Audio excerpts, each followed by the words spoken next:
Et durant ce week-end, Pascal, une délégation de parlementaires français s'est rendue à Damas. 5 députés les Républicains à l'initiative de l'un d'entre eux, le député des Français de l'étranger Thierry Mariani, qui s'était déjà rendu sur place en novembre. Voyage de solidarité envers les chrétiens d'Orient, mais durant lequel ils ont aussi rencontré le dirigeant syrien Bachar el-Assad. Bonsoir Valérie Boyer, merci d'être avec nous. Vous faisiez partie de cette délégation de parlementaires. On a du mal à comprendre le réel objectif de ce voyage. Quel était-il et qu'avez-vous fait précisément durant ce week-end? Écoutez, l'objectif de ce voyage, c'était témoigner notre solidarité vis-à-vis des minorités persécutées et notamment des chrétiens d'Orient.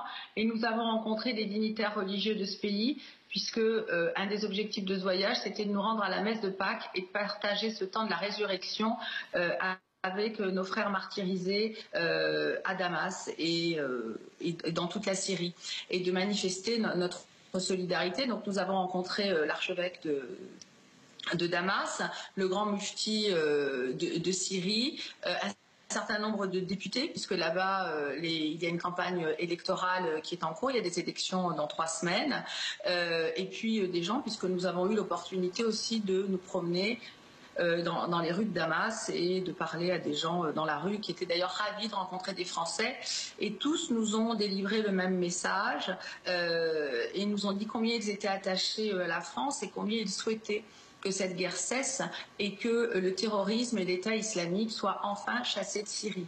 Votre voyage avait aussi une dimension politique. Vous avez rencontré Bachar el-Assad. Quelle a été la teneur de ces discussions? Quel a été votre sentiment après cet entretien? Eh bien, écoutez, nous nous sommes rencontrés au moment même où on apprenait que Palmyre était arraché des griffes de l'État islamique. Et c'est vrai que nous y étions avec l'association Al-Karma et SOS chrétiens d'Orient également, et nous avons discuté bien évidemment de la situation aujourd'hui. Je crois que le fait que les djihadistes puissent être repoussés est une bonne nouvelle pour la lutte contre le terrorisme. Moi, ce qui me motive dans ce déplacement, ce qui m'a motivé, je vous ai dit, c'était d'abord la solidarité et manifester notre soutien au moment de la plus grande fête chrétienne, c'est-à-dire au moment de Pâques, d'une part, et d'autre part, mon objectif aujourd'hui, il est simple. Notre pays est en guerre, nous dit le Premier ministre, nous dit le gouvernement français. Or, cette guerre, nous devons la conduire contre le terrorisme. Et aujourd'hui, la Syrie ne nous a pas déclaré la guerre. L'État qui nous a déclaré la guerre, c'est l'État islamique. Et on s'aperçoit qu'avec l'aide des Russes, Bachar el-Assad, qui était dans une situation très critique il y a quelques mois, eh bien, arrive à reconquérir une partie de son territoire, et qu'aujourd'hui, tout le monde parlait de la reconquête d'Alep. Valérie Boyer, est-ce que vous pouvez quand même comprendre que cet entretien avec Bachar el-Assad a pu choquer de très nombreuses personnes?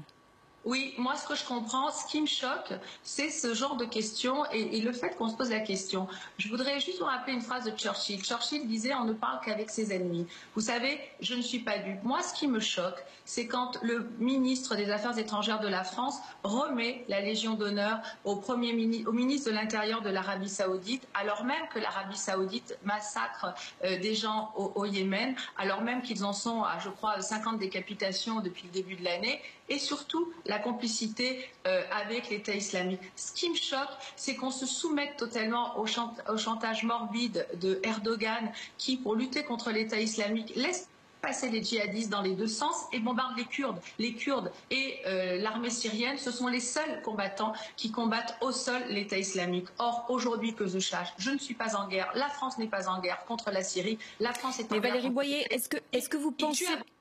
qui tue à Paris, oui. Est-ce que vous pensez vraiment que Bachar el-Assad aujourd'hui est un interlocuteur crédible après ces 270 000 morts et les millions de déplacés et réfugiés du conflit syrien? Est-ce que c'est Bachar el-Assad le responsable de tout ça? En grande partie. Vous préférez discuter avec l'État islamique ou avec Bachar el-Assad?